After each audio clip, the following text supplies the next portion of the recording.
Qui d'entre nous n'a jamais commandé quelque chose sur Amazon, le géant de la livraison à domicile? Personnellement, je commande beaucoup sur ce site. Je dois avouer que quasiment toutes mes livraisons se sont plutôt bien passées, mais on ne peut pas en dire autant des personnes de cette vidéo. Voici 3 horribles histoires sur Amazon. L'histoire de Stéphanie. Sur Twitter, Stéphanie tweet quelque chose d'assez étrange. Elle poste une photo d'une poupée dans un sale état. Elle est dans un carton à moitié arraché et très sale. Il y a des taches de ce qui semble être du sang un peu partout. Elle poste la photo avec un petit texte « Je n'ai jamais eu une livraison aussi mauvaise ». Elle explique en effet que jamais elle n'avait eu de problème avec ses livraisons et que c'est la première fois qu'elle recevait un colis aussi abîmé. La poupée, quant à elle, est bien celle qu'elle avait commandée, bien qu'elle nous précise que son sourire était différent de celui de la photo d'Amazon. Elle a donc contacté le service après-vente d'Amazon en leur expliquant que le paquet était très abîmé et que la poupée n'était pas vraiment la même que celle qu'elle avait commandée. Mais elle précise qu'elle la garde quand même.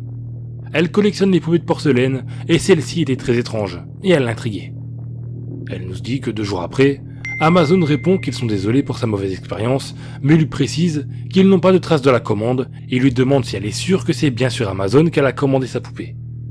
Elle a bien sûr revérifié son compte Amazon et découvre avec stupeur que sa livraison n'est pas inscrite dans cette dernière commande. Elle ne comprend pas, car elle est sûre et certaine que sa commande venait de ce site.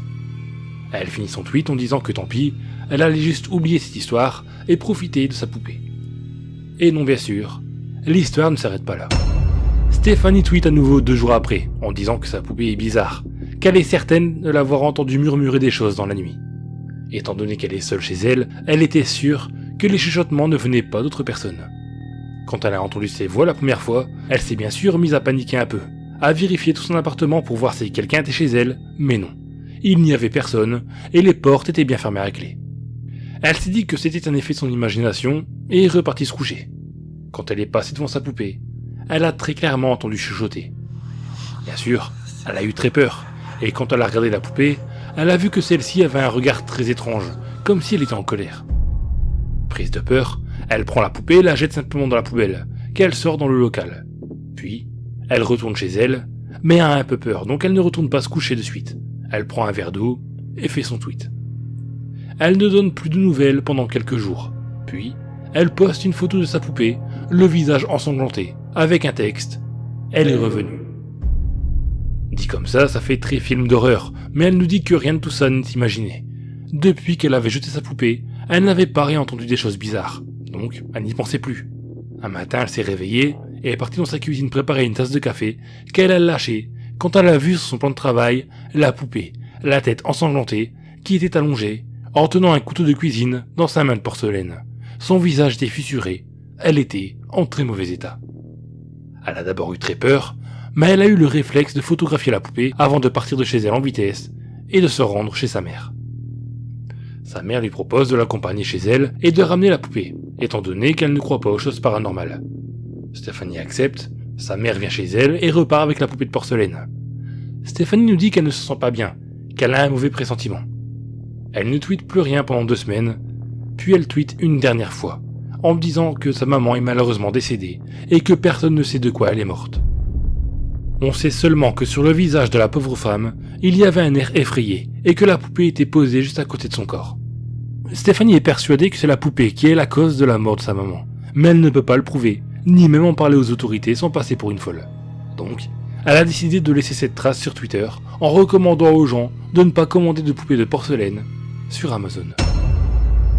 Passons à la deuxième histoire, celle de Julie, qui elle aussi raconte son horrible histoire sur Twitter. Elle aussi est une utilisatrice habituée d'Amazon. Pendant le confinement, elle a commandé bien plus que d'habitude, aussi bien son maquillage, ses vêtements, même la nourriture, bref, elle passait énormément de temps sur ce site. Le lundi 4 janvier 2021, très exactement, elle reçoit dans sa boîte aux lettres un paquet. Elle trouve ça un peu étrange, car elle ne se souvient pas d'avoir commandé quelque chose les jours d'avant. Elle se dit que c'est peut-être le livreur qui s'est trompé, et décide de regarder le nom sur le paquet. Elle prend le petit paquet qui est de la taille d'une boîte de chaussures. Il n'est pas lourd. Julie est encore plus surprise quand elle voit que c'est bien son nom et son adresse écrits au feutre sur la boîte. Mais elle s'aperçoit, d'après le paquet, que le colis vient d'Amazon, et il y a le logo sur le carton, ainsi que la bande de garantie propre à l'entreprise. Elle prend le paquet et rentre chez elle. Après tout, c'est peut-être une de ses amies qui lui a fait un cadeau. Elle ouvre la boîte, et elle est un peu surprise de voir qu'il n'y a rien dedans, à part un petit bout de papier avec inscrit dessus le chiffre 3. Elle ne comprend pas ce que ce message signifie, et elle appelle chacune de ses amies pour savoir si c'est l'une d'entre elles qui lui a envoyé ça. Mais ce n'est personne. Ses amis lui ont conseillé de ne plus faire attention à ce paquet, mais de le mettre de côté au cas où les choses tourneraient mal. Elles avaient entendu parler de gens qui utilisaient les boîtes aux lettres pour le trafic de drogue. Julie trouvait ça un peu ridicule, car elle n'habitait pas dans un quartier sensible, et que dans son immeuble, la majorité des personnes étaient des vieilles personnes qui allaient finir leur vie ici. Elle décide néanmoins de mettre le paquet et le mot dans une de ses armoires et de ne plus y penser. Sauf que le lendemain, elle va dans sa boîte aux lettres et voit à l'intérieur exactement la même boîte. Cette fois, elle se dit que quelque chose cloche, ce n'est pas normal. Elle prend le paquet et monte chez elle pour l'ouvrir. Pareil, un simple morceau de papier avec écrit cette fois le chiffre 2. Cette fois, elle se dit que c'est assez bizarre et elle s'inquiète. Elle décide d'appeler Amazon qui ne peut pas l'aider. Ils ne savent pas qui envoie ses colis, et d'ailleurs, disent qu'ils n'envoient pas de papier avec des chiffres et qu'ils ne comprennent pas qui peut envoyer ça. Elle place la boîte dans l'armoire avec l'autre et décide de surveiller sa boîte aux lettres. Le lendemain, elle passe sa journée à la fenêtre et voit arriver une petite camionnette Amazon qui entre dans son parking. Elle voit un jeune homme avec une veste Amazon porter un colis semblable à ceux qu'elle avait reçus les jours précédents. Quand elle le voit, elle court en bas pour essayer de lui parler, mais quand elle lui dit bonjour, celui-ci lui répond avec un ton glacial. « Demain, tu es morte. » Puis il s'en va. Prise de panique, Julie appelle immédiatement la police qui arrive chez elle une dizaine de minutes après. Elle explique qu'elle a reçu 2 colis et que le livreur vient de la menacer en lui disant que le lendemain, elle serait morte. La police lui demande si elle a reçu une autre boîte aujourd'hui et elle se rappelle qu'effectivement, une boîte l'attend dans la boîte aux lettres. Ils vont ensemble la chercher et quand ils l'ouvrent, Julie pousse un cri d'horreur. À l'intérieur de la boîte, il y a un petit bout de papier avec écrit « Demain ». Mais cette fois-ci, il y a autre chose dans la boîte. Une tête de chat, un doigt humain et un œil. La police a immédiatement saisi le paquet, ainsi que les 2 autres pour leur enquête, et ont mis Julie sous protection.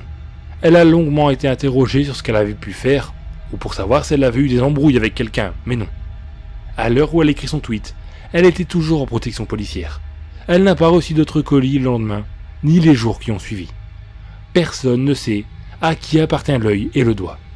Julie ne sait vraiment pas qui a pu faire ça, ni même si elle a été choisie au hasard par ce détraqué. L'enquête est toujours en cours.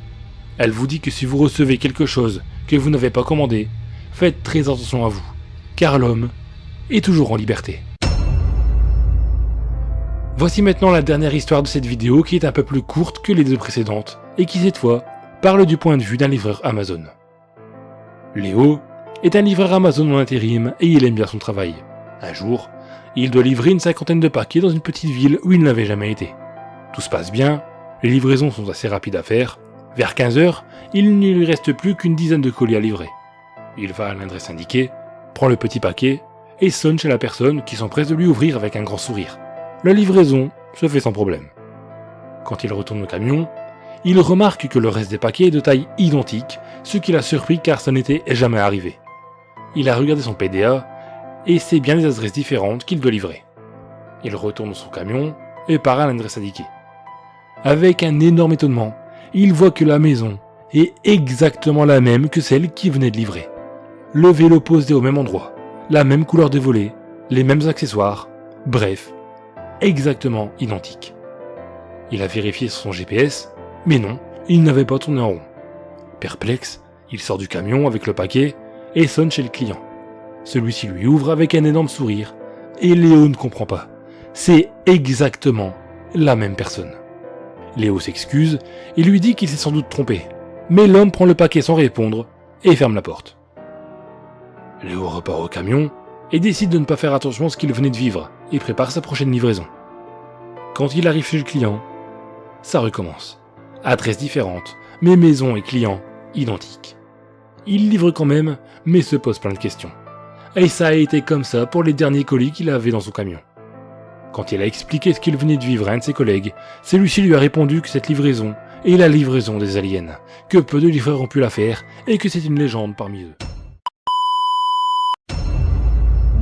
Quand vous étiez à l'école, ou alors peut-être que vous l'êtes toujours, au collège, au lycée, voire université, n'avez-vous jamais eu un professeur qui se démarquait des autres, un peu étrange, que tout le monde détestait? Moi, j'en avais plusieurs, mais je n'ai jamais eu de problème particulier avec eux, non. Par contre, les personnes qui ont vécu les histoires que je vais vous lire, eux, ont été traumatisés à vie. Voici 3 horribles histoires sur des profs dangereux. Petite précision, tous les noms et écoles ont été modifiés afin de ne pas inquiéter les potentiels élèves qui seraient dans les mêmes écoles. Commençons par l'histoire de Mélanie. C'est sur Reddit qu'elle nous raconte son histoire. Elle commence par se présenter. Elle s'appelle donc Mélanie, avait 14 ans quand son histoire est arrivée, et c'était au collège François de Lille. À sa rentrée en 3e, elle a remarqué qu'elle avait un tout nouveau professeur en professeur principal. C'est quelqu'un qu'elle n'avait jamais vu, ni jamais entendu parler. Quand elle l'a vu dans le couloir en train de parler à d'autres professeurs, elle a comme senti un petit malaise. Le visage du professeur lui disait quelque chose, mais elle était sûre que ce n'était pas au collège qu'elle l'avait vu.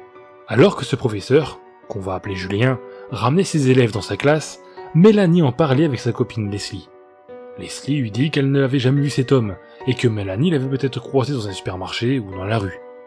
Mélanie réfléchit, et se dit que c'était possible, et qu'elle allait arrêter de penser à ça. Le cours se déroule normalement, et les suivants aussi. Elle rentre chez elle en ayant complètement oublié ce mystérieux professeur.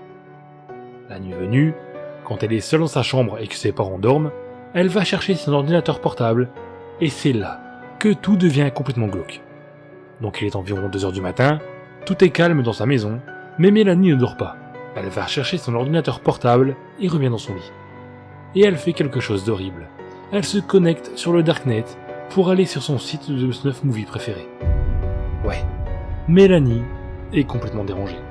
Son kiff, c'est de regarder des gens en train de se faire torturer, violer et tuer. Donc elle parcourt les vidéos et tombe sur une qu'elle avait déjà vue. Celle d'un jeune homme en train de se faire arracher la peau par un autre homme. D'habitude, les bourreaux portent des masques et des combinaisons, mais pas celui-ci.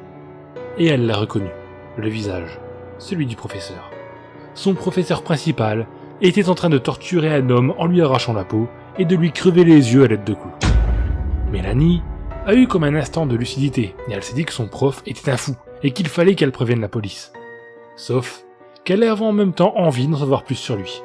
Elle a recherché d'autres vidéos où il était présent et elle en a trouvé une 20aine.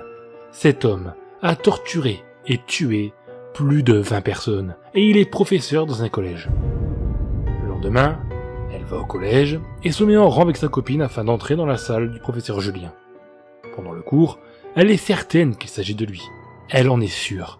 Ses traits de visage, son sourire, parce que oui, il souriait lors de la mise à mort des personnes qu'il torturait, ses gestes, c'était le même homme. À la fin du cours, elle fait exprès de ranger lentement ses affaires et dit à sa copine qu'elle la rejoindra plus tard, qu'elle doit parler au prof pour des trucs qu'elle ne comprend pas. Elle se retrouve donc seule avec le professeur dans cette classe. Elle fait mine de faire ses lacets pendant que le prof la regarde sans rien dire. Il ne dit pas un mot, il se contente juste de la regarder. Puis, elle finit par aller le voir. Elle est un peu maladroite au début, ne sachant pas par où commencer. Elle voulait lui demander si c'était bien lui le bourreau, mais en même temps elle avait un peu peur. Comment est-ce qu'il réagirait s'il savait qu'il avait été reconnu? Alors que le professeur lui souriait, elle a pris une inspiration pour se donner du courage et lui a dit qu'elle l'avait vu dans des vidéos sur le Darknet. Le sourire du prof a immédiatement disparu et il a demandé à Mélanie de quoi elle parlait. Mélanie lui a directement dit la vérité, qu'elle aimait regarder des vidéos gore sur le Darknet et qu'elle l'avait reconnu sur certaines de ses vidéos et qu'il faisait des choses fous qu'elle admirait. Le professeur Julien l'a regardé longuement et lui a dit que c'était sans doute une erreur et lui a dit de se rendre chez le principal du collège pour parler de tout ça. Mélanie savait qu'elle avait été un peu loin et que peut-être ce professeur n'était pas du tout l'homme qu'elle pensait. Alors qu'ils étaient en route pour se rendre chez le principal, Mélanie, qui savait que ses parents allaient lui interdire tous les accès à internet et sans doute l'envoyer chez le psy, se mit à supplier le professeur en lui disant que plus jamais elle ne dirait des choses pareilles, etc. Le professeur finit par lui dire qu'il ne fallait pas qu'elle dise des choses pareilles sur les gens car cela pourrait être dangereux pour eux et qu'ils pourraient avoir des problèmes avec la justice. Mélanie a dit qu'elle comprenait et a promis de ne plus jamais parler de cela à qui que ce soit. La journée se finit tranquillement et elle rentre chez elle. Comme à son habitude le soir, elle se connecte sur son site de vidéos morbides et voit une nouvelle vidéo. Celle-ci a pour titre « Pour Mélanie ». Intriguée, elle clique sur la vidéo et elle voit l'homme qu'elle pensait être son prof face à une jeune femme qui lui ressemble étonnamment. Et il s'amusait à lui tondre les cheveux avant de lui trancher la gorge. Tout ça en regardant la caméra et en souriant.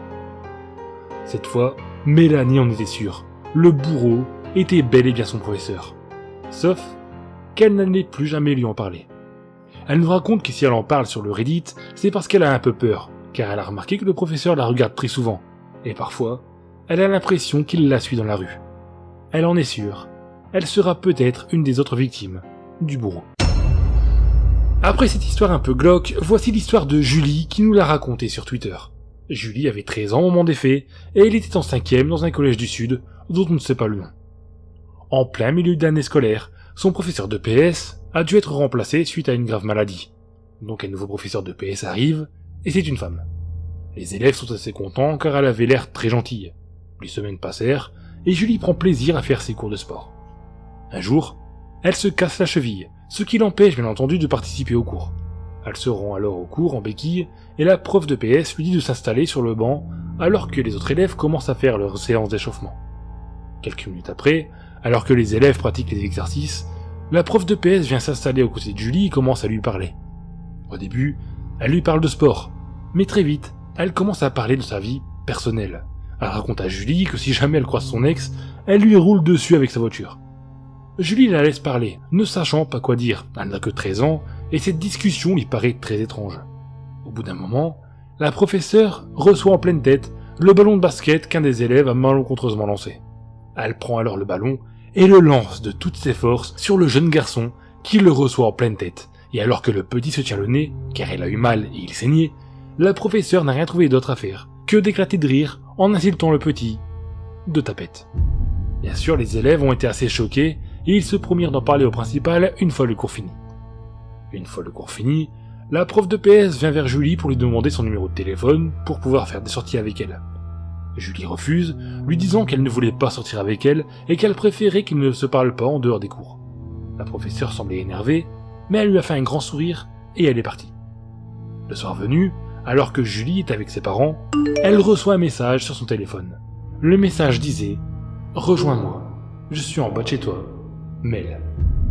La professeure de sport s'appelait Melinda et Julie a tout de suite compris de qui il s'agissait. Avant d'en parler à ses parents, elle est quand même partie voir à la fenêtre, puis c'est bien elle. Et oui, Melinda l'attendait dans la rue, dans une voiture, et elle n'était pas seule. Il y avait 2 hommes à l'arrière qui étaient en train de fumer en riant. Julie n'a rien répondu, et elle est partie voir son père en lui expliquant que son professeur se comportait de façon bizarre, et elle l'attendait devant avec des hommes. Directement, son père est sorti de la maison, et au même moment, la voiture est partie en grande vitesse. Julie a alors reçu un message du professeur qui l'insultait, en lui disant qu'elle n'était qu'une moins que rien, et qu'elle ne méritait pas de vivre. Bien entendu, ils ont été portés plainte dès le lendemain, et se sont plaints à la direction de l'école. La professeure a bien sûr été virée, et Julie nous a dit que l'affaire était toujours en cours, et qu'elle n'est pas la seule victime de cette femme. D'autres jeunes filles auraient été agressées par ses amis qui étaient dans la voiture. On va finir par une autre histoire qui est très courte et qui se passe dans une école primaire. C'est Maximilien qui nous raconte son horrible histoire sur Twitter. Il nous dit que ça s'est passé il y a plusieurs années, quand il était beaucoup plus jeune. Il devait avoir environ 8 ans. Il s'est rappelé qu'un jour, son professeur était assis à son bureau et avait le regard fixe sur le fond de la classe. Il ne bougeait pas, rien. Les élèves ne savaient pas quoi faire, ils ne bougeaient pas non plus, et se contentaient de regarder le professeur. Puis soudain, le professeur s'est mis à pleurer et à supplier. Du moins, c'est ce que les souvenirs de Maximilien lui disent, ils ont peut-être été modifiés par le temps. Alors qu'il pleurait, il s'est mis à genoux et s'est mis à pleurer encore plus fort. Puis, il s'est soudainement levé, s'est dirigé vers le tableau et a commencé à se frapper la tête contre. Ce qui a provoqué des cris dans la classe. Plusieurs élèves sont mis à pleurer et à se lever, prêts à se sauver. Alors que tous les élèves commencèrent à partir de la salle, le professeur a pris une paire de ciseaux et s'est avancé vers une jeune fille. Celle-ci s'est mise à hurler. Heureusement, le principal est entré dans la pièce et a réussi à empêcher le professeur de poignarder la petite. Bien sûr, la police est venue, les enfants ont été questionnés et Maximilien ne se rappelle plus de rien ensuite. Tout ce qu'il sait, c'est qu'il avait bien eu peur et qu'il ne sait pas pourquoi ce professeur a eu un excès de folie.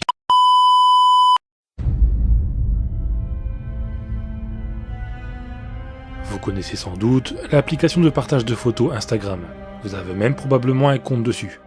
Moi j'en ai un, et vous pouvez vous y abonner en tapant Récits Fantastiques dans la barre de recherche. Ou alors, le lien de mes réseaux sociaux est dans la description. Maintenant que j'ai fait mon instant promo, je vais vous parler de 3 horribles histoires qui se sont passées sur Instagram. Ou du moins, qui ont débuté avec Instagram. On va commencer tout de suite avec l'histoire de Marie. Je vais préciser que Marie ce n'est pas son vrai pseudo, c'est juste un nom que j'ai inventé pour protéger sa vie privée. Donc, Marie est une influenceuse Instagram. Elle poste des photos d'elle, souvent en petite tenue, dans des divers endroits du monde et souvent dans des lieux paradisiaques. Elle a des milliers de followers et a de la confiance de beaucoup de marques de beauté, de lingerie, bref, chaque post lui rapporte plein d'argent. Elle gagne très bien sa vie avec Instagram. Tout va bien pour elle jusqu'à ce qu'elle poste une photo d'elle avec un air plutôt anxieux. Sur la description de la photo, elle a écrit « Aujourd'hui, j'ai reçu plein de messages de haine et une personne a partagé mes photos sur un site X. Dans les commentaires, il y avait plein de messages horribles, des appels au viol, des messages humiliants et dangereux. Cette personne qui a fait ça, je ne la connais pas, mais elle semble me connaître. Elle m'a dit des choses très personnelles, j'ai très peur. » Ce message est bien sûr très inquiétant et beaucoup de ses followers lui ont envoyé leur soutien et lui ont dit de déposer plainte. Elle leur répond que pour le moment tout va bien, mais qu'elle stresse seulement. Puis elle ne poste plus rien pendant au moins 15 jours. Pour une influenceuse comme elle, ne rien poster pendant aussi longtemps c'est une grosse perte d'argent et des followers qui passent à autre chose, donc les gens ne comprenaient pas ce qu'elle avait. Et la photo qu'elle a postée ensuite n'a pas du tout, mais alors vraiment pas rassuré ses fans. En effet, on la voyait le visage aminci, en pleurs, les yeux rouges. Elle a écrit sur sa photo « Désolé pour l'absence de nouvelles ces derniers jours. J'ai eu des problèmes dans ma vie personnelle. Pour commencer, j'ai retrouvé mes chiots morts dans mon jardin. Je crois que quelqu'un les a empoisonnés parce qu'il y avait de la mousse bizarre à leur gueule. Ensuite, ma meilleure amie a voulu me faire penser à autre chose et m'a accompagné dans un grand centre commercial. Tout se passait bien jusqu'à ce que j'aperçoive un type avec une capuche qui couvre son visage, à attendre debout devant la boutique où nous étions entrés.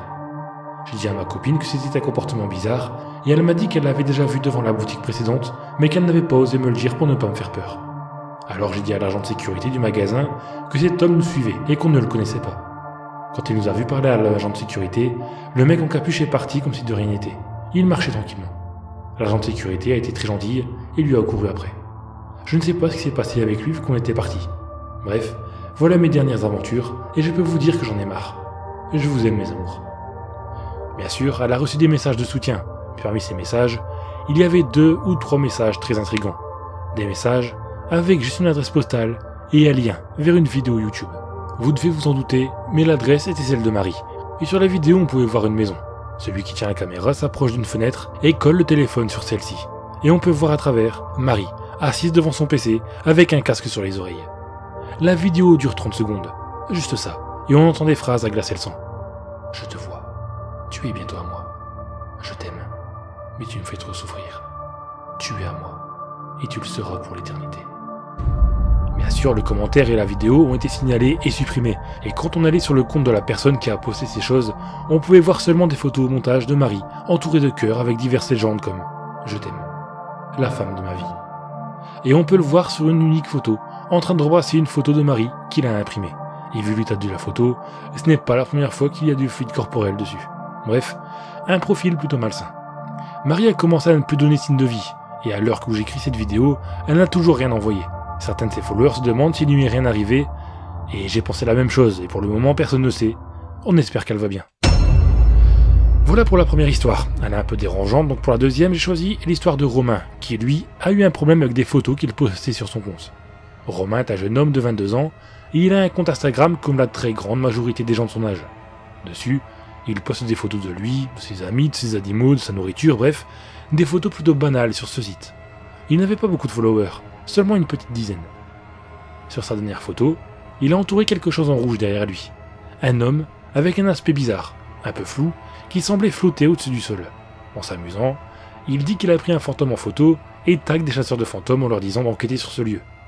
Cette photo fait un petit buzz et beaucoup de personnes commentent en disant que la photo n'a pas l'air truquée et que c'était vraiment étrange. Romain, lui, leur répondait que c'est sans doute un bug de l'appareil et que ça arrive fréquemment d'avoir des photos étranges à cause d'un simple bug. Puis, il y a eu un autre commentaire qui lui disait que cet homme était derrière lui sur d'autres photos. Quasiment toutes ces photos de son Instagram, mais parfois un peu plus éloignées et moins visibles, mais qu'il était toujours là.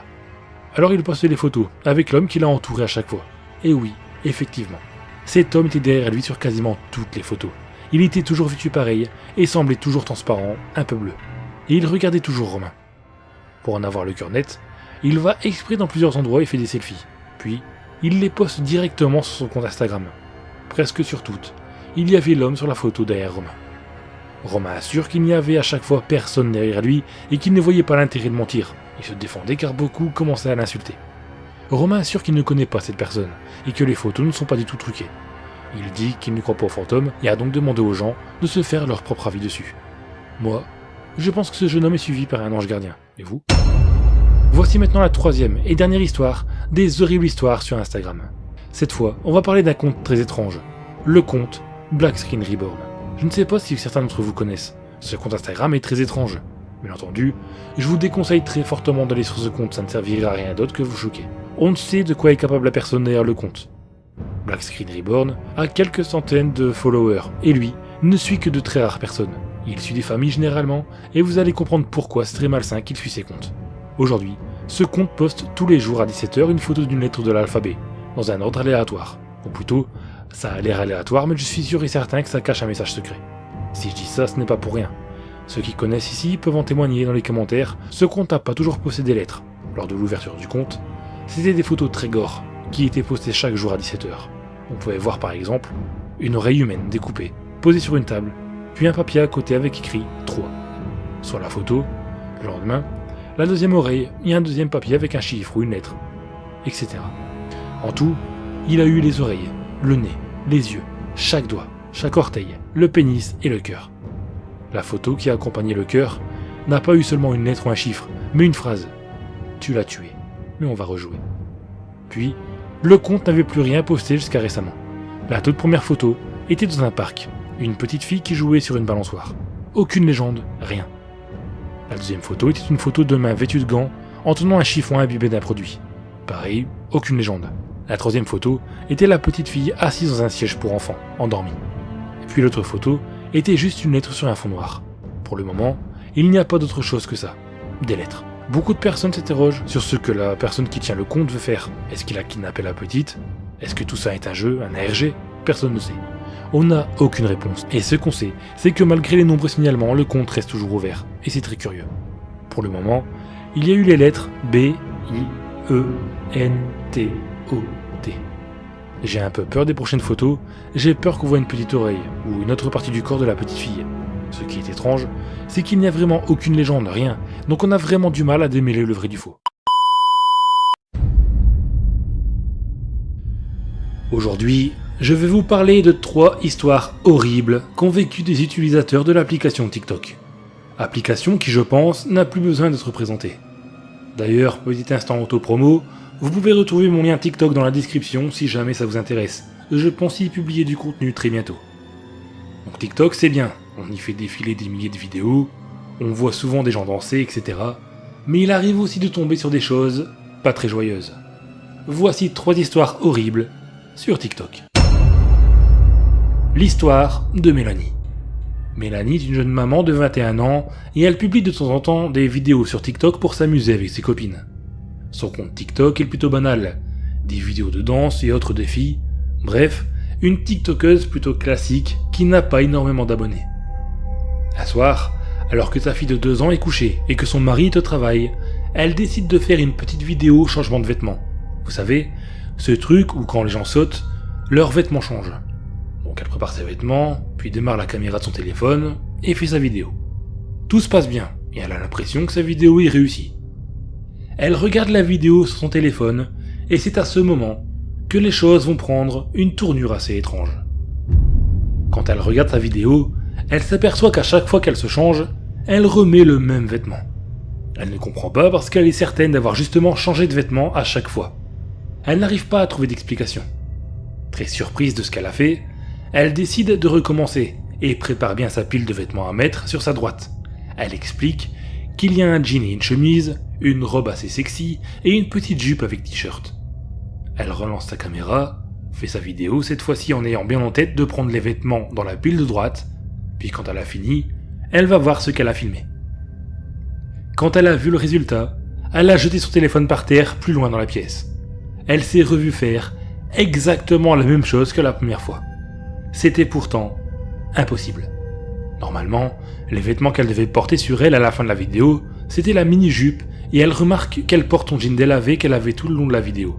C'est pour elle impossible. Elle se rappelle avoir changé de vêtements à chaque fois. Elle nous explique alors qu'elle a réfléchi si elle avait bu, mais non. Après quelques minutes à réfléchir, elle va rechercher son téléphone et regarde à nouveau la vidéo. Elle remarque alors un détail qui la terrifie et qu'elle n'avait pas vu la première fois. Son visage n'est pas le sien. C'était un visage qu'elle n'avait jamais vu et qui était assez effrayant. Des yeux blancs et un sourire étrange et figé qui faisait un peu bizarre avec le reste du corps en mouvement. Cette fois, elle a jeté une nouvelle fois son téléphone et elle est partie en courant dans la chambre de sa fille pour voir si elle va bien. Et oui, elle dort paisiblement. Elle décide de rester avec sa fille jusqu'au lendemain. Lorsque son mari rentre du travail, il la trouve allongée sur le sol de la chambre de leur fille.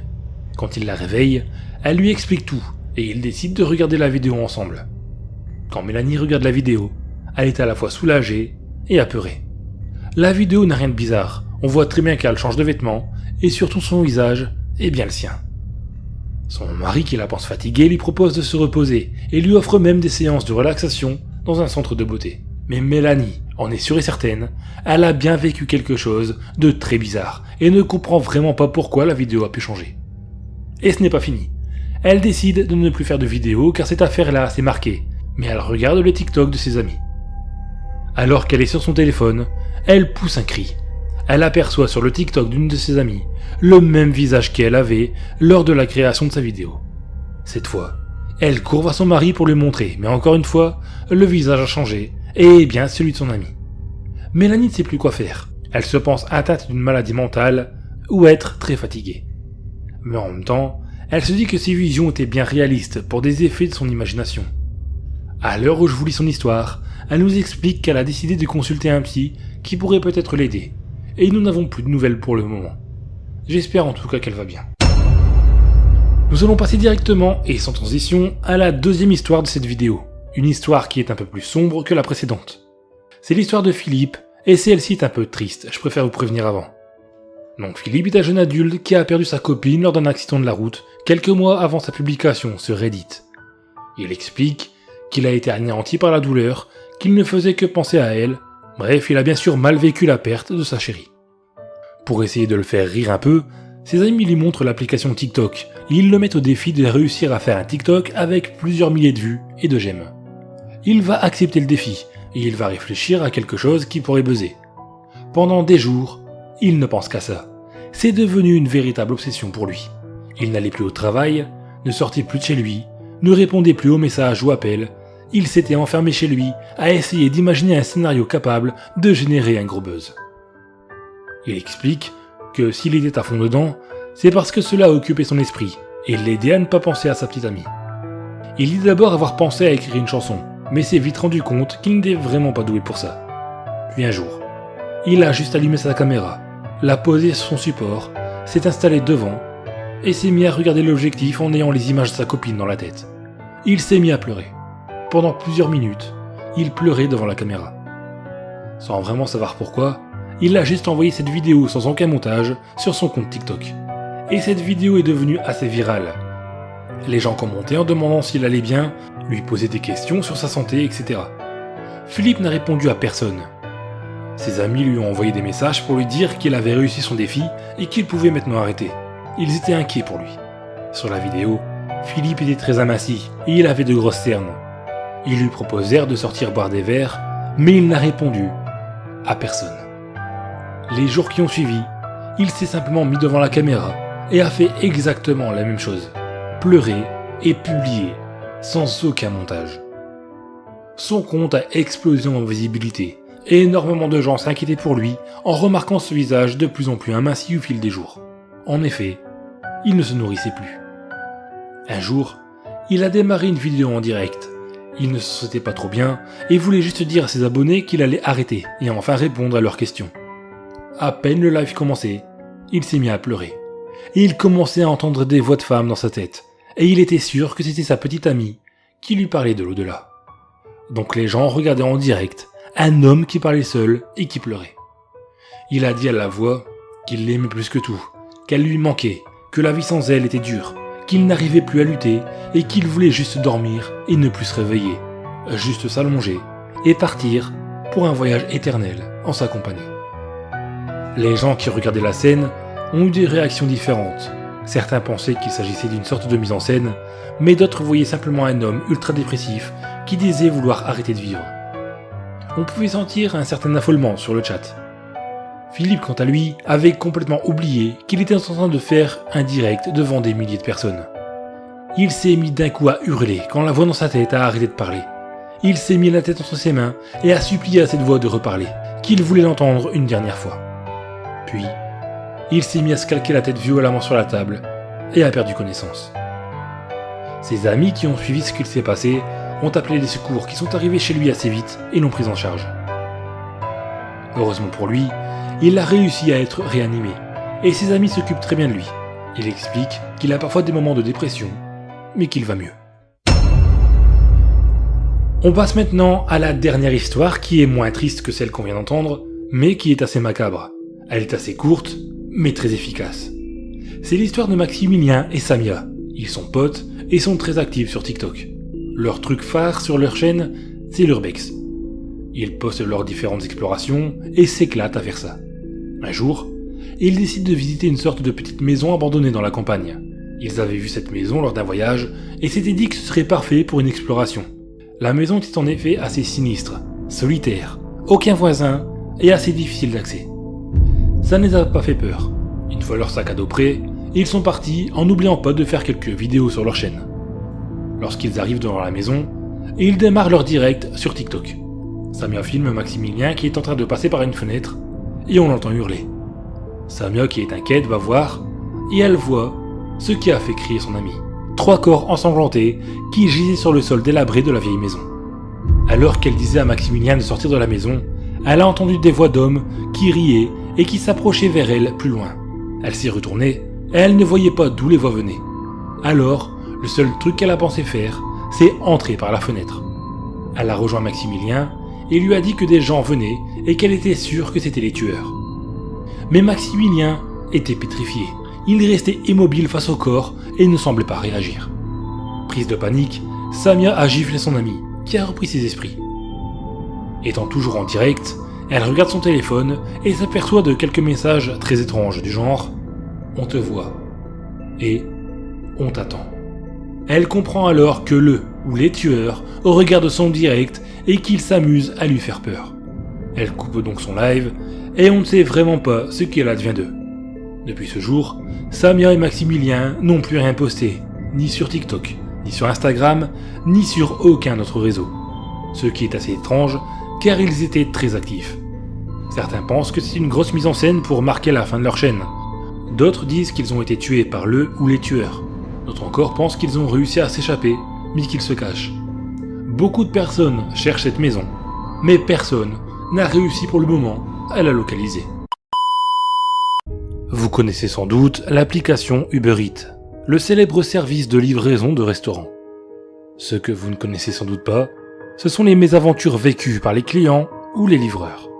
Je vais vous parler ici de 4 affaires horribles à propos d'Uber Eats. Vous n'allez plus jamais oser commander. L'histoire de Juliette. Juliette nous raconte son aventure horrible avec Uber Eats sur son compte Twitter. Elle explique qu'elle utilise le service de livraison depuis très longtemps et que jamais elle n'avait eu le moindre souci. Les livreurs étaient toujours agréables et souriants, les commandes presque jamais abîmées, bref, elle n'avait jamais eu de problème. Un soir, elle rentre tard de son travail. Elle ne précise pas ce qu'elle fait comme travail, on sait juste qu'elle habite seule et que c'est pratique pour elle de commander à manger, comme ça elle peut se poser tranquillement devant son PC pour se détendre, etc. Donc, elle rentre tard, et elle se dit qu'elle aimerait changer un peu de restaurant, parce qu'elle a l'habitude de commander dans ses restaurants favoris. Mais là, elle veut quelque chose de différent. Elle parcourt donc l'application jusqu'à trouver un restaurant qu'elle aimerait essayer. Un restaurant de burgers qu'elle n'avait jamais entendu parler. Mais le prix et les photos lui ont donné faim. Alors elle a commandé. Pendant que sa livraison arrive, Juliette passe son temps à regarder des vidéos sur TikTok. Après 10 minutes, elle regarde son application pour voir où en est sa commande. Et c'est là qu'elle voit quelque chose d'un peu bizarre. Sur l'application, on peut suivre le livreur pour voir où il en est dans sa tournée. Elle remarque que le livreur est juste devant chez elle. Elle regarde donc par la fenêtre, mais il n'y a personne en face. Elle trouve ça un peu bizarre, mais se dit que c'est peut-être un bug de l'application et que le livreur ne va pas tarder. Elle attend donc quelques minutes de plus, puis regarde à nouveau où est le livreur. La position sur le GPS n'a pas bougé. D'après l'application, le livreur est devant chez elle. Elle décide donc de l'appeler, mais elle tombe directement sur la messagerie, ce qui est plutôt étrange. Bien décidée à savourer sa commande, elle sort de chez elle, se disant que le livreur est peut-être chez le voisin. Bref, elle essaye de trouver des explications. Elle regarde partout dans la rue, mais il n'y a personne. Elle regarde alors le GPS de l'application, et elle voit que le livreur n'est plus dans la rue, mais dans sa maison. Elle a eu un peu peur, elle hésite à rentrer chez elle. Elle rappelle le numéro, mais encore une fois, c'est le répondeur. Elle hésite vraiment à rentrer chez elle, alors elle décide d'appeler une de ses amies et lui explique la situation. Son amie lui dit de ne pas bouger et qu'elle arrive. Pendant qu'elle attend sur le trottoir, face à chez elle, elle regarde sa maison et voit, à travers les fenêtres, la silhouette d'une personne qui se tient immobile à côté de la porte d'entrée. Quand elle voit ça, elle en est sûre, quelqu'un est entré dans sa maison et attend qu'elle rentre à son tour. Discrètement, elle appelle la police pour leur indiquer le problème. La police et son ami arrivent quelques minutes plus tard et ils parviennent à arrêter l'homme. Juliette à ce jour ne sait toujours pas pourquoi l'homme est entré chez elle. Il ne veut rien dire. On sait simplement que la police a retrouvé des ciseaux et une hache dans son sac. Elle s'est promise de ne plus commander sur ce genre d'application. Elle préfère marcher quelques mètres et ne pas finir découpée à coups de hache. Passons maintenant à une autre histoire, mais du point de vue d'un livreur cette fois-ci. Il s'appelle Martial et il est livreur Uber Eats depuis quelques mois lorsqu'il écrit son histoire sur Reddit. Il écrit que le jour où il a vu quelque chose d'épouvantable, il attendait sur son vélo sur la place de la gare de Lille, attendant une notification sur son téléphone pour pouvoir aller chercher une commande. Une notification arrive très vite et il saute sur son téléphone pour l'accepter avant les autres. Ce genre de métier, c'est une vraie course, il faut toujours être à l'affût. Donc il voit qu'il doit aller chercher une commande dans le McDonald's de la gare, puis la livrer pas très loin d'ici. Il part donc au restaurant, prend la commande et part à vélo à l'adresse indiquée sur son téléphone. Lorsqu'il arrive à destination, il appelle le client qui ne répond pas. Il décide donc d'aller sonner à la porte, chose qu'il ne fait jamais car d'habitude les clients répondent. Donc il s'approche de la porte et il entend des choses assez étranges à travers celle-ci. Ces choses le troublent tellement qu'au lieu de sonner, il colle son oreille à la porte de l'appartement. Et ce qu'il avait cru entendre était apparemment bien réel. Des pleurs et des insultes. Martial ne savait pas quoi faire. Il ne savait pas s'il devait sonner ou appeler la police. Mais il se dit qu'après tout, ce n'était peut-être que la télé. Donc il s'est mis à frapper à la porte. D'un coup, il y a eu un grand silence. Puis, il entendait les pas de quelqu'un qui s'approchait de la porte. Il s'est reculé machinalement, et quand la porte est ouverte, il s'est forcé à afficher un grand sourire. Sauf que l'homme à la porte ne pouvait pas le voir, car il avait autour de ses yeux un bandeau couvert de ce qui semblait être du sang. Martial, qui ne savait pas quoi faire, a sorti la fameuse phrase ridicule « Est-ce que ça va ?» Et l'homme s'est de suite mis à faire des bruits de sanglots. Il a répondu que tout allait bien et qu'il fallait que le livreur lui donne les sacs en main propre, étant donné qu'il ne voyait rien. Martial s'est avancé doucement vers lui et lui a mis les sacs en papier dans les mains. L'homme s'est ensuite retourné doucement dans son appartement, en prenant soin de bien fermer la porte à clé. Le livreur ne savait vraiment pas quoi faire. Ce qu'il venait de vivre était assez étrange. Et alors qu'il allait reprendre la route, il a entendu une voix dans l'appartement crier. Des vrais cris de douleur. Martial ne se sentait pas bien. Il savait que l'homme était en danger. Il a donc appelé les secours en expliquant la situation et il est parti. Aujourd'hui, à chaque commande, il a un pincement au cœur. Il se demande si l'homme a réussi à se rétablir et il espère qu'il va bien. On va rester du point de vue du livreur avec cette très courte histoire que nous a racontée Mustapha sur Twitter. Comme Martial dans la précédente histoire, Mustapha attend devant un restaurant, la commande d'un client qui ne tarde pas à venir. Dès la notification, Mustapha valide la prise en charge. Il va chercher la commande, puis part chez le client en vélo.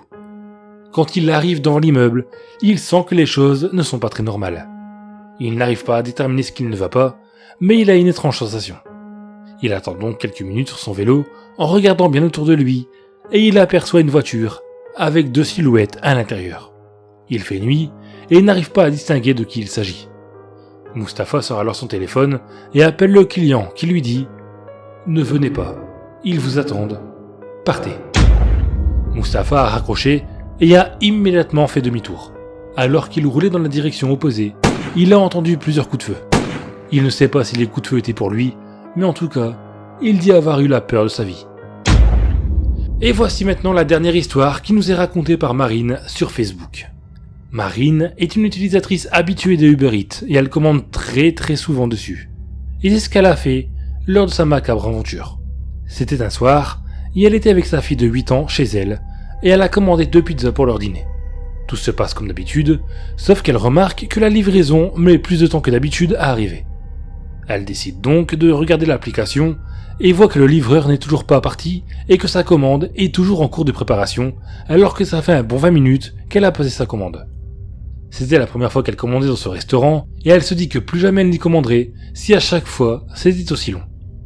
Au bout de 30 minutes, elle regarde à nouveau son téléphone et voit que la commande n'est pas encore finie. Elle est toujours en préparation. Marine en a marre, elle a faim et sa fille s'impatiente aussi. Elle décide donc d'appeler le restaurant pour savoir s'ils ont bien reçu la commande. Le téléphone sonne pendant quelques secondes, puis quelqu'un décroche. Marine explique alors qu'elle a commandé et que rien n'avance.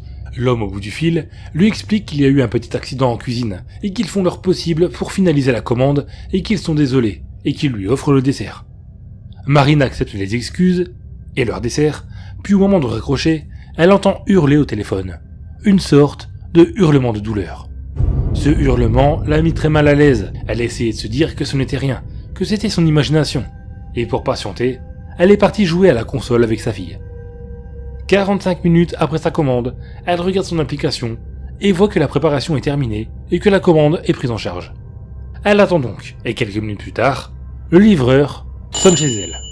Marine va ouvrir et elle voit un homme qui a l'air terrorisé. Il est plein de sueur, il bégaye quand il essaie de lui dire bonsoir et lui donne maladroitement les cartons contenant les pizzas. Avant même que Marine n'ait pu dire le moindre mot, le livreur se dépêche de partir et de monter dans sa voiture, puis de démarrer. Marine a eu le temps de remarquer que le logo sur la voiture n'a absolument rien à voir avec l'enseigne dans laquelle elle a commandé. Elle ne se pose même plus de questions, tellement elle en a eu marre d'attendre, et part dans la salle à manger, avec les 2 cartons de pizza, dont l'odeur est assez désagréable. Ce qui est très étrange pour une pizza. Avant même qu'elle n'ouvre une boîte, son téléphone portable se met à sonner. Elle décroche et part dans le salon téléphoner. Elle capte mieux dans cette pièce. Au bout du fil, c'est le restaurant où elle a commandé qui lui dit que son livreur a eu un accident et qu'ils sont désolés et qu'ils doivent recommencer la commande et que si elle accepte, celle-ci lui sera intégralement offerte avec même un bon d'achat pour la prochaine fois. Le restaurateur fond en excuse, mais Marine, qui ne comprend pas parce qu'elle a eu ses pizzas, le coupe et lui explique que justement, elle a bien reçu la commande. Le restaurateur marque une petite pause et lui explique que c'est impossible, car le livreur s'est fait renverser par un chauffard qui a pris la fuite. Il n'était pas en état de livrer. Marine lui assure qu'un livreur très étrange était bien arrivé chez elle et lui a donné 2 cartons de pizza. L'homme, qui ne comprend plus rien, lui dit de ne pas toucher aux pizzas, que ce n'est pas eux qui ont livré. Au même moment, Marine entend sa fille hurler dans la salle à manger. Prise de peur, elle lâche le téléphone et court dans la pièce où elle voit sa fille en pleurs, assise par terre. Elle regarde sur la table et voit une des boîtes ouvertes, et quand elle s'approche, elle a envie de vomir. Ce n'étaient pas des pizzas au fromage qu'elle avait, mais des pizzas avec des yeux humains, ainsi que des doigts. Les pizzas étaient inondées de sang. D'après elle, c'était horrible. Elle en avait même vomi. Elle explique qu'elle avait bien sûr appelé la police qui ont pris les pizzas, mais qu'elle ne savait pas qui lui avait livré ça, ni pourquoi. Tout ce qu'elle sait, c'est que sa fille est devenue végétarienne. Avec le beau temps qui est là depuis quelques jours, vous êtes peut-être tenté d'aller vous détendre à la plage, pour profiter du soleil et pour pouvoir vous baigner, en famille, entre amis, voire seul. C'est ce qu'a fait Amélie avec son compagnon et sa fille de 6 ans. Elle a voulu passer un petit moment de détente en famille, ça a fini en cauchemar. Voici son horrible histoire. Vous n'êtes pas prêt de retourner à la plage. Amélie est une jeune maman de 25 ans. Elle est mariée à Timéo qui a le même âge et ont ensemble une adorable fille qui a 6 ans au moment de l'histoire. Elle nous raconte une horrible histoire sur Facebook, sur son compte personnel. Elle dit qu'elle se sent comme obligée d'en parler de cette manière pour libérer son esprit de ce qui s'est passé. C'est en 2019 que ça s'est passé, et en plein été. À la venue du bon temps, Timéo propose à sa femme de passer un petit week-end à la plage avec leur fille, histoire de passer un bon moment, loin du travail et de Paris. Amélie accepte, elle est contente de pouvoir s'évader un peu de son quotidien. Elle prépare donc son voyage. Ils décident de se rendre dans le nord, car ils aiment ce coin. Timéo venant de Douai, ils allaient souvent à la plage de Malo-les-Bains quand il était plus jeune. La semaine se passe très bien, sauf un petit incident que Timéo a eu la veille de leur départ. Il a eu une dispute avec deux hommes qui étaient stationnés devant leur garage, ce qui l'empêchait de sortir pour se rendre au travail. Ils étaient assez agressifs et en sont même venus aux mains, et ont frappé Timéo au visage. Ils ont profité que Timéo avait sa tête dans ses mains, car il saignait du nez, pour partir avec leur voiture. Amélie et Justine, leur fille, n'ont pas assisté à la scène car elles étaient parties pour l'école. Timéo l'a raconté à sa pause de midi. Il l'a rassuré en disant que ce n'était rien et qu'il n'allait de toute façon plus les revoir, et qu'il ne fallait pas que cet incident ne gâche leur week-end. Le lendemain, ils préparent leur voiture et partent de bonne heure aux alentours de 7h du matin. Ainsi, ils arriveraient vers 10h à Dunkerque. Pendant le trajet, Justine dort tranquillement à l'arrière de la voiture et Amélie et Timéo discutent de choses et d'autres. Bref, la route se passe bien. Il n'y a pas beaucoup de circulation, le trafic est fluide. Après 1 heure de route, Timéo a l'impression qu'une voiture grise le suit depuis quelque temps. Il n'en parle pas à Amélie, mais surveille attentivement la voiture dans son rétroviseur. Pour en être certain, il décide de s'arrêter au prochain aire de repos. Une fois engagé, il est soulagé quand il voit que la voiture grise les dépasse. Il s'insulte d'imbécile et décide de ne plus y penser. Après avoir pris un petit déjeuner, ils repartent. Ils arrivent à Dunkerque aux alentours de 10h et décident de se rendre dans leur hôtel pour ranger leurs affaires et pour ainsi ne plus s'y occuper. Alors qu'ils sont en train de poser leurs valises, quelqu'un frappe à leur porte. Amélie va ouvrir, mais il n'y a personne. Intriguée, elle sort dans le couloir, mais elle ne voit personne. Ne comprenant pas, elle décide de ne plus y faire attention, que c'était sans doute quelqu'un qui s'était trompé de chambre. Alors qu'ils allaient repartir, Justine, qui est aux toilettes, se met à hurler. Timéo et Amélie se précipitent et tombent sur leur fille en pleurs, qui se cache les yeux. Elle fait montrer une petite fenêtre qui donne dans la rue. Cette fenêtre est floutée et on ne peut pas voir à travers. Timéo lui demande pourquoi elle avait crié, et celle-ci répond « Il y a quelqu'un qui a frappé à la fenêtre et m'a dit que je devais sortir et le suivre. » Amélie serre immédiatement sa fille contre elle, et Timéo ouvre la fenêtre, mais il n'y a personne dans la rue. Il décide quand même de sortir de l'hôtel et d'aller dans la rue, mais il ne voit rien de suspect. Amélie, quant à elle, va immédiatement voir la femme à l'accueil de l'hôtel et lui explique la situation. Celle-ci, qui est tout aussi perturbée, lui propose une chambre au 2e étage, ainsi il n'y aurait pas de risque, et lui dit que sa chambre sera surveillée attentivement cette nuit et demande si elle appelle la police. Amélie, qui a été assez terrifiée, accepte. Ils attendent ensemble la police, dans le petit salon de l'hôtel, et la femme de l'accueil est aux petits soins pour eux. Elle leur offre des boissons et des viennoiseries. La police arrive quelques minutes plus tard et demande à la petite de dire exactement ce qu'elle a entendu. La petite, qui est intimidée, répète. Ensuite, les parents leur demandent s'ils vont trouver quelque chose, mais le policier leur répond que malheureusement, ils ne peuvent rien faire. Il n'y a aucune caméra qui a pu filmer la scène, ni témoin, rien du tout. Ils prennent le témoignage et partent sans rien faire. Timéo et Amélie décident, une fois le choc passé, de se rendre à la plage quand même, histoire de profiter de leur séjour. Arrivés sur la plage, ils sont contents car il n'y a pas beaucoup de monde. Ils s'installent sur le sable et Justine commence à aller un peu plus loin et commence à creuser un énorme trou avec sa petite pelle. Amélie, quant à elle, s'allonge sur sa serviette et essaye de se détendre tant bien que mal. Timéo, lui, regarde le parking au-dessus du sable. Il avait l'impression de voir la voiture grise qui les suivait ce matin même. Comme il veut en avoir le cœur net, il décide d'aller voir tout simplement. Mais il n'en parle pas à sa femme, car il ne veut pas lui gâcher son moment de détente qui a déjà été gâché le matin même. Et à partir de ce moment, Amélie nous dit que pour ce qui va suivre, elle se base sur le récit de son mari, car elle n'était pas présente. Comme elle l'a fait un peu avant avec la bagarre contre les personnes qui étaient stationnées sur leur parking. Donc elle nous dit qu'il se peut qu'elle oublie des choses ou qu'elle n'arrive pas à expliquer clairement des événements.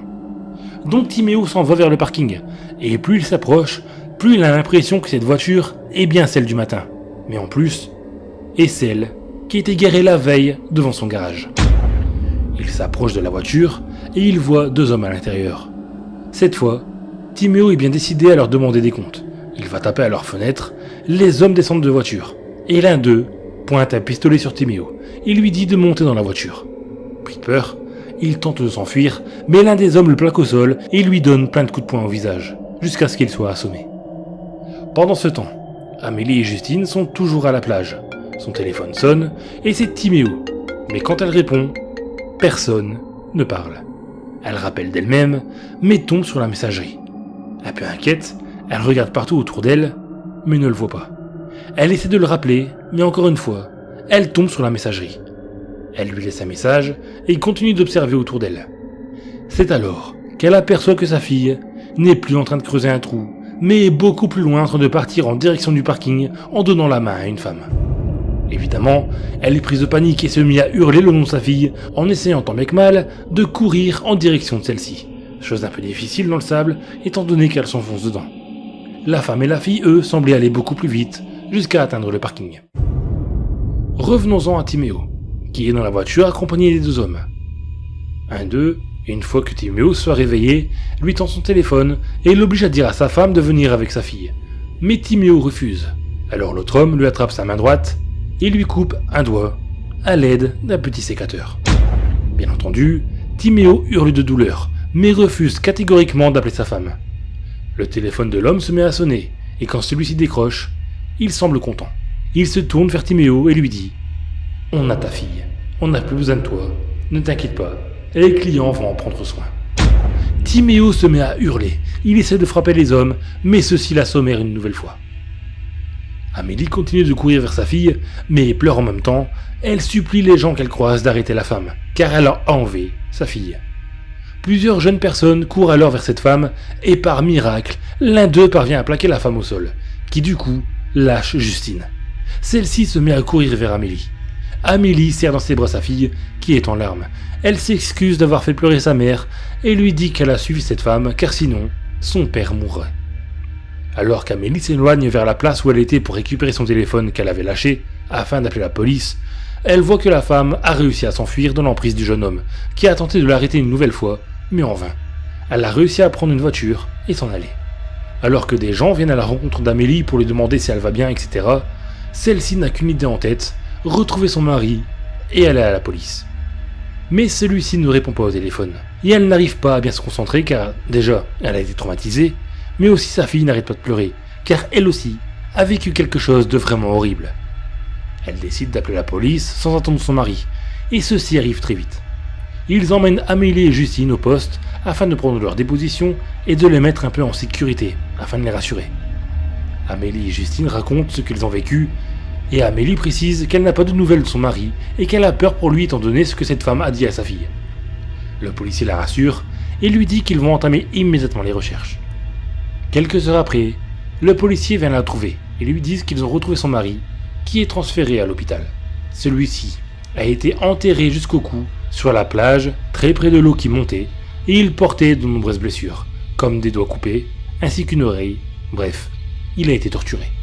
Quand ils l'ont trouvé, il n'a pas pu répondre aux questions car il était inconscient. Elle nous dit que quand son mari s'est réveillé et qu'elle a pu le voir, celui-ci s'est effondré en pleurs car il pensait que plus jamais il n'aurait revu sa fille.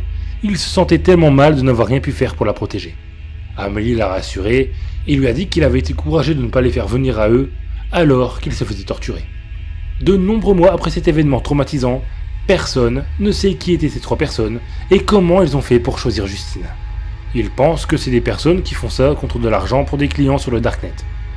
La petite famille a décidé de déménager très très loin de là où ils étaient, ayant ultra sécurisé leur maison, avec caméras de surveillance, alarmes et plusieurs gros chiens.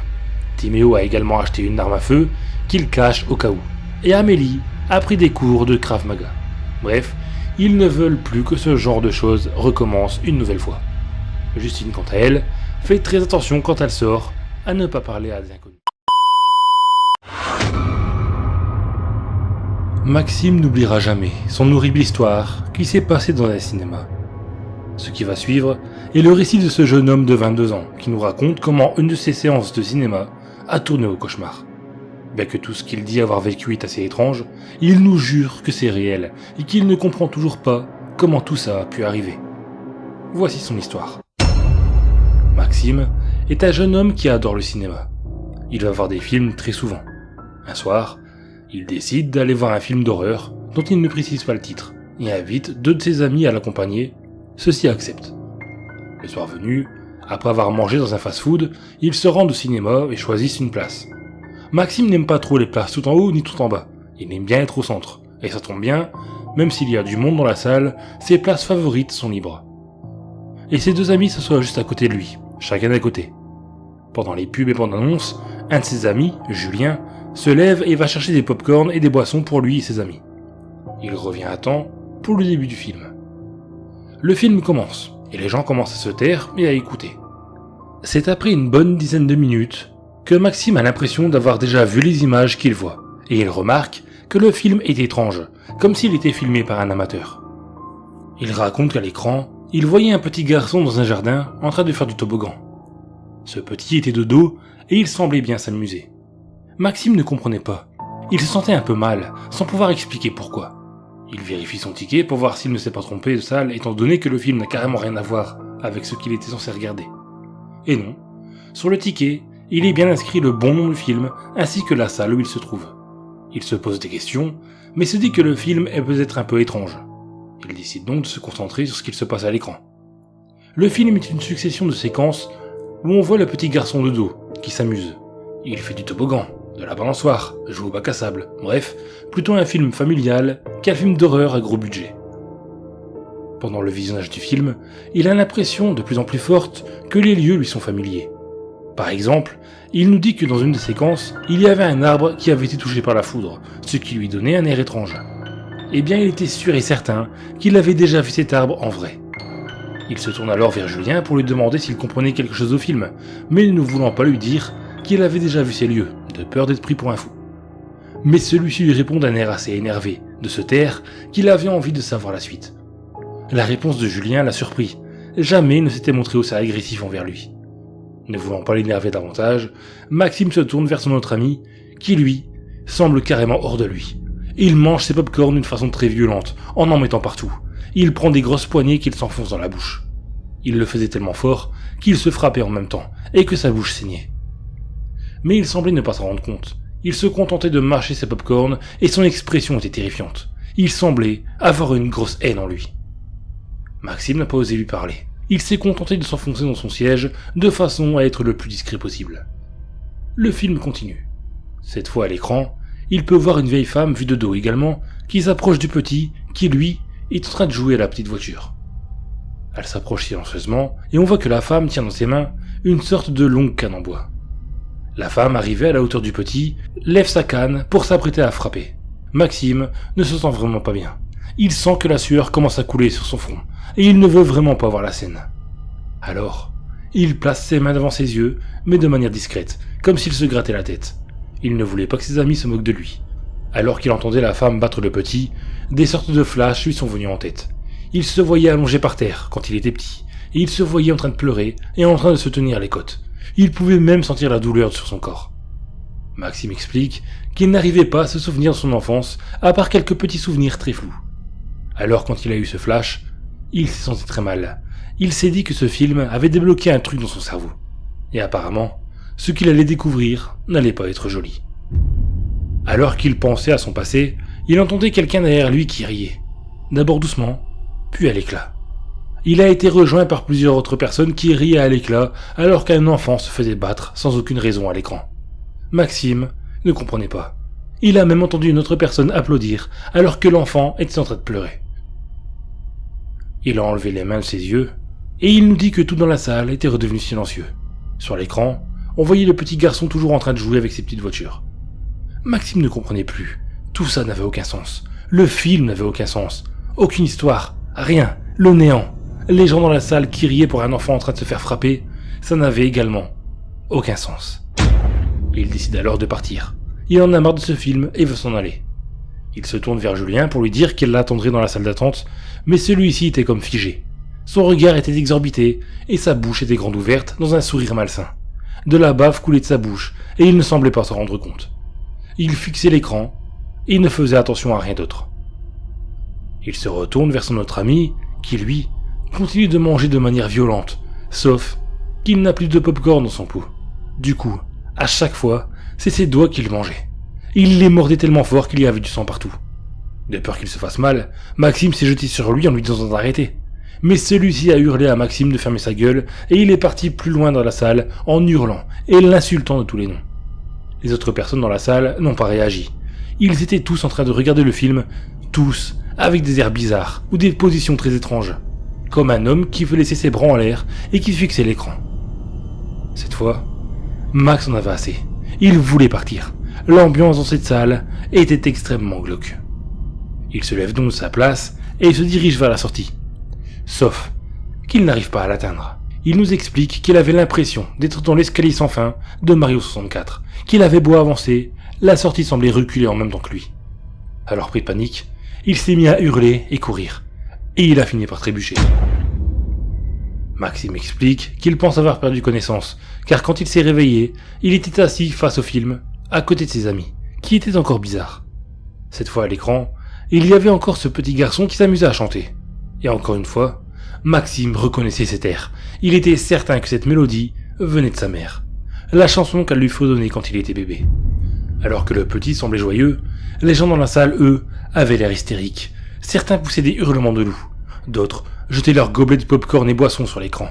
Il y en a plusieurs qui s'étaient mis à courir devant la toile pour la déchirer avec des poignards. Ils semblaient hors d'eux, parce que le petit avait l'air joyeux. Tout devient encore plus bizarre pour Maxime quand le petit se retourne et qu'on découvre pour la première fois son visage. Celui-ci avait le visage de Maxime, mais pas un visage d'enfant, non. Le visage qu'il a à l'heure où il regarde le film. Maxime ne comprend plus rien. Il ne sait pas ce qu'il se passe. D'un coup, tout le monde se met à le regarder, sans bouger, fixement. Il entend même des gens grogner, comme cette femme juste en la place en dessous de la sienne. Elle le regarde et retrousse ses lèvres comme un chien ou un loup ferait. De la bave coule même de sa bouche. Maxime est terrifié. Il ne sait pas comment sortir de cette situation. Il le sent, il est en grand danger. Il a peur de mourir. Alors qu'il est sur le point de faire un malaise tellement il a peur, la salle plonge dans le noir complet. Il n'y a plus rien sur l'écran. Toutes les petites lumières sont éteintes, puis il n'y a plus aucun son. Vraiment aucun. Il n'entendait que sa respiration. Il s'est levé et a commencé à marcher très doucement dans le noir. Il marchait dans la direction qu'il pensait être la sortie. Puis, il a entendu comme une sorte de pleurs. Il a regardé dans cette direction, et c'était un coin d'une pièce qui ne semblait pas du tout appartenir au cinéma. Ça ressemblait à une chambre de vieille personne. Il y avait du papier peint avec de grosses fleurs. Et agenouillé par terre, une sorte de forme humanoïde, le dos tourné, qui semblait pleurer. Étant donné qu'il n'y avait aucune autre direction où aller, Maxime nous explique qu'il s'est senti obligé de partir dans la direction de cet homme. Donc, il marchait doucement vers lui. Il avait beau avancer doucement vers l'homme, il a quand même failli tomber à cause d'une canne qui était par terre. Machinalement, il l'a ramassée avant de continuer à avancer. Il s'est dit que c'était con, mais qu'avec cette canne, il se sentait mieux, et un minimum armé pour ce qu'il allait devoir affronter. Plus il s'approchait de l'homme, plus les pleurs se faisaient entendre. Quand il arrive à sa hauteur, il entend l'homme toujours de dos, qui lui parle avec la voix de sa grand-mère. « Tu aurais dû mourir cette nuit-là. Je ne voulais pas que tu vives. Tu as gâché ma vie. » Puis soudain, l'homme, toujours agenouillé, tourne sa tête vers Maxime, qui a le visage de Maxime étant enfant. Maxime nous explique que cette vision l'a terrorisé. L'homme à tête d'enfant s'était alors levé et a commencé à attraper Maxime, qui essayait de se défendre tant bien que mal. Il lui donnait des coups de canne, et d'un coup, il s'est retrouvé assis sur son siège de cinéma, à côté de ses amis. Il était trempé de sueur, et son cœur battait tellement qu'il pensait qu'il allait sortir de son corps. Il s'était même uriné dessus par peur. Il gardait les yeux fermés, il ne voulait pas voir de nouveau quelque chose d'horrible.